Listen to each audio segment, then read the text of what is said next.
Hello बच्चों, मेरा नाम है तुषार और आज की क्लास में आप सबका स्वागत करता हूं। आई होप आप सब ठीक होंगे और कुशल मंगल होंगे। ठीक है, तो आज की क्लास में मैं आप सबको बताना चाहूंगा ह्यूमन फिजियोलॉजी के बारे में। और ह्यूमन फिजियोलॉजी के बारे में मैं बताने से पहले आपको कुछ बात बताऊंगा कि फिजियोलॉजी होता क्या है। ह्यूमन के बारे में जानते हो, ह्यूमन को हम हिंदी में मानव बोलते हैं। ठीक है, तो ह्यूमन फिजियोलॉजी मानव के अंदर, मतलब ह्यूमन के अंदर एनिमल्स वगैरह भी आ जाते हैं। मतलब ऐसे एनिमल्स नहीं कि भाई गाय भैंस बकरी वगैरह आ रहे, लेकिन ये एनिमल फिजियोलॉजी ही बोली जाएगी। लेकिन हम पढ़ेंगे ह्यूमन फिजियोलॉजी, नाम है कोई भी नाम हो, कोई दिक्कत नहीं है। लेकिन फिजियोलॉजी क्या होता है, फिजियोलॉजी का मतलब क्या होता है, क्या फिजियोलॉजी का मतलब क्या होता है। ठीक है, तो फिजियोलॉजी को अपन नॉर्मल लैंग्वेज में बोल रहे हैं तो फिजियोलॉजी का मतलब होता है अपनी बॉडी के अंदर होने वाली क्रियाओं का अध्ययन। अपनी बॉडी के अंदर जो भी क्रियाएं हो रही है, जो भी काम हो रहे हैं, ठीक है, उनका अध्ययन कौन से उनका अध्ययन करना फिजियोलॉजी कहलाएगा। अब अध्ययन कैसे करेंगे, अध्ययन तो एक टर्म दे दिया ना इसको, तुम्हें फिजियोलॉजी एक अध्ययन करना। ठीक है, तो अब फिजियोलॉजी के अंदर है ना ये बताया जाएगा कि भाई कौन से अंग काम करते हैं अपनी बॉडी के अंदर। है ना, हार्ट पाया जाता है, किडनी पाई जाती है, स्टमक पाया जाता है, मुख पाया जाता है वगैरह, बहुत सारे अंग पाए जाते हैं। 79 लगभग 79 अंग ऑर्गन्स पाए जाते हैं अपनी बॉडी के अंदर। ठीक है, तो ये बॉडी कैसे काम करती है, ठीक है, इनके द्वारा क्या क्या काम करे जाते हैं, उसके बारे में है ना फिजियोलॉजी के अंदर पढ़ा जाता है। ठीक है, तो मैं आपको ह्यूमन फिजियोलॉजी के बारे में थोड़ी सी मतलब थोड़ा सा कुछ बताऊंगा कि भाई ह्यूमन फिजियोलॉजी के अंदर कौन कौन से ऑर्गन्स आते हैं, कौन कौन से सिस्टम्स आते हैं। ठीक है, तो मैं स्टार्ट करता हूँ। पहला जो ह्यूमन फिजियोलॉजी के अंदर आता है उसे हम बोलते हैं, क्या बोलते हैं, सर्कुलेटरी सिस्टम। ठीक है, तो सर्कुलेटरी सिस्टम। और दूसरा होता है डाइजेस्टिव सिस्टम, तीसरा होता है एक्सक्रेटरी सिस्टम, और चौथा होता है नर्वस सिस्टम, और पांचवा और लास्ट होता है रेस्पिरेटरी सिस्टम। ठीक है, तो इसमें हम लिखते हैं बोर्ड में। पहला आता है सर्कुलेटरी सिस्टम, जिसे हम हिंदी में परिसंचरण तंत्र भी बोलते हैं। दूसरा आता है डाइजेस्टिव सिस्टम, जिसे हम पाचन तंत्र बोलते हैं हिंदी में। और तीसरा आता है एक्सक्रेटरी सिस्टम, जिसे हम हिंदी में क्या बोलते हैं, उत्सर्जन तंत्र। चौथा आता है नर्वस सिस्टम,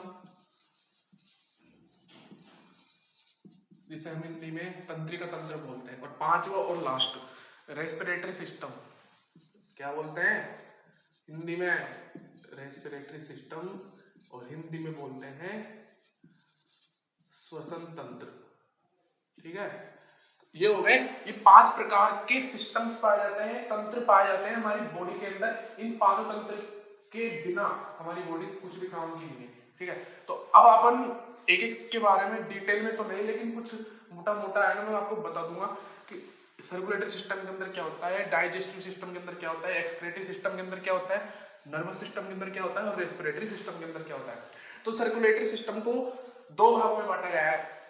क्या, कितने भागों में बांटा गया है, 2 भागों में बांटा गया है। 2 भागों में बांटा गया। कौन कौन से भागों में बांटा गया है, एक आता है blood circulatory system, blood circulatory. दूसरा आता है लिम्फेटिक सर्कुलेटरी सिस्टम। अब ब्लड सर्कुलेटरी सिस्टम और लिम्फेटिक सर्कुलेटरी सिस्टम हम धीरे धीरे आगे आने वाली क्लासों में पता लग जाएगा क्या होता है और इसमें क्या क्या होता है। ठीक है, अब आते हैं डाइजेस्टिव सिस्टम, जिसे हम हिंदी में बोलते हैं पाचन तंत्र। पाचन तंत्र क्या होता है, पाचन तंत्र अपन खाना खाते हैं, उसे पचाने की क्रिया है ना, उसको किस प्रकार खाया गया, उसको किस प्रकार चलाया गया, वह कौन से अंग के द्वारा गया, है ना, वगैरह वगैरह, इन इसके अंदर हम पढ़ेंगे। तो सबसे पहले अपन ने भोजन करा, भोजन को मुख में डाला, मुख में डालने के बाद में फिर दांतों के द्वारा उसको चबाया गया, दांतों के द्वारा चबाने के बाद में सलाइवरी ग्लैंड में गया, फिर फेरिंक्स में गया। ऐसे ऐसे है ना उसकी एक एक प्रोसेस होती है ना। तो उस को ही हम डाइजेस्टिव सिस्टम के अंदर पढ़ेंगे, ठीक है। डाइजेस्टिव सिस्टम के अंदर पहले क्या आएगा, माउथ, दूसरा आएगा इसके अंदर टीथ, तीसरा इसमें आएगा फेरिंग्स,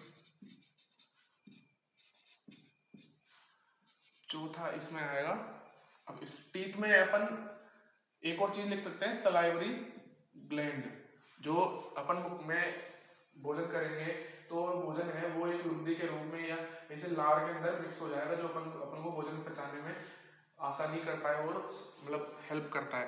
फेरिंग्स, फिर ओइसोफेगस, क्या, ईसोफेगस, ईसोफेगस, फिर आएगा स्टोमक, फिर आएगा लार्ज इंटेस्टाइन,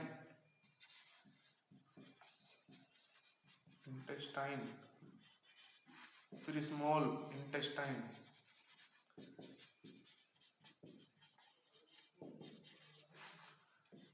फिर एनस। तो ये कुछ पॉइंट्स है जो हम डाइजेस्टिव सिस्टम के अंदर यानी पाचन तंत्र के अंदर पढ़ेंगे, आने वाली क्लासों के अंदर आपको पता लग जाएगा। अब आता है एक्सक्रीटरी सिस्टम। एक्सक्रीटरी सिस्टम के अंदर हम normally kidney, ureter, urinary bladder, urethra, इनके बारे में पढ़ते हैं। मतलब एक पूरा डायग्राम होता है जो आने वाली क्लास में आपको पता लग जाएगा। तो इसके अंदर तो वही आएगा नॉर्मली, पहला आएगा इसमें किडनी, दूसरा इसमें आएगा यूरेटर, तीसरा इसमें आएगा यूरिनरी ब्लैडर,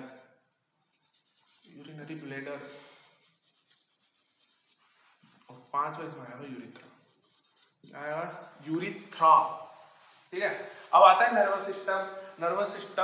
नर्वस सिस्टम के अंदर क्या होता है, नर्वस सिस्टम के बिना तो हमारी बॉडी बिल्कुल भी काम नहीं कर सकती। इसके बिना तो ऐसे मानो कि हमारी बॉडी ना काम की, ठीक है। नर्वस सिस्टम के अंदर भी दो प्रकार के सिस्टम होते हैं, एक होता है पेरिफेरल नर्वस सिस्टम और एक होता है सेंट्रल नर्वस सिस्टम, ठीक है। तो इससे भी दो भागों में बांटा गया है। एक होता है सेंट्रल नर्वस सिस्टम, मैं शॉर्ट फॉर्म में लिख देता हूँ, CNS, सेंट्रल, सी का मतलब सही, सी का मतलब होता है सेंट्रल, एन का मतलब होता है नर्वस और एस का मतलब होता है सिस्टम। तो सेंट्रल नर्वस सिस्टम, और दूसरा होता है पेरिफेरल नर्वस सिस्टम, तो PNS लिख देता हूँ मैं, है ना, ठीक है। तो पहला हो गया सेंट्रल नर्वस सिस्टम, दूसरा हो गया पेरिफेरल नर्वस सिस्टम।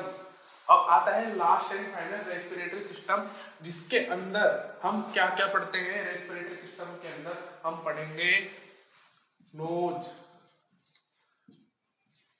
फेरिंग्स,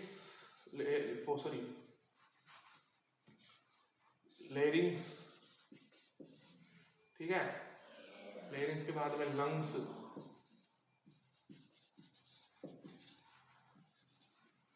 वगैरह, रिब्स वगैरह, मतलब ऐसे 4-5 पॉइंट इसके अंदर भी आएंगे। नोज आएगा, लेरिंग्स आएगा, फेरिंग्स भी आएगा इसके अंदर, ठीक है, लंग्स आ गया, फेरिंग्स आ गया। तो ये इसके भी 4-5 रेस्पिरेटरी सिस्टम के भी 4-5 पॉइंट होते हैं, जो आने वाली क्लासों में हम एक सिस्टम के बारे में एक क्लास लेंगे, उसमें आपको डिटेल में पढ़ाया जाएगा कि भाई ब्लड सर्कुलेटरी सिस्टम क्या होता है, ठीक है, लिम्फेटिक सर्कुलेटरी सिस्टम क्या होता है। उसके बाद में डाइजेस्टिव सिस्टम पढ़ेंगे कि mouth, teeth, pharynx, oesophagus, stomach, large intestine, small intestine और एनस। इन सब के बारे में हम आने वाली क्लासों में डिटेल में पढ़ेंगे। तो ये होता है ह्यूमन फिजियोलॉजी का एक छोटा सा चार्ट, जिसे आप याद कर सकते हो। ये याद तो क्या, अगले आने वाली क्लास में आपको पता ही लग जाएगा, लेकिन ये एक ऐसे मानो एक फ्लो चार्ट है जिसके अंदर आपको आराम से एक एक चीज याद रहेगी।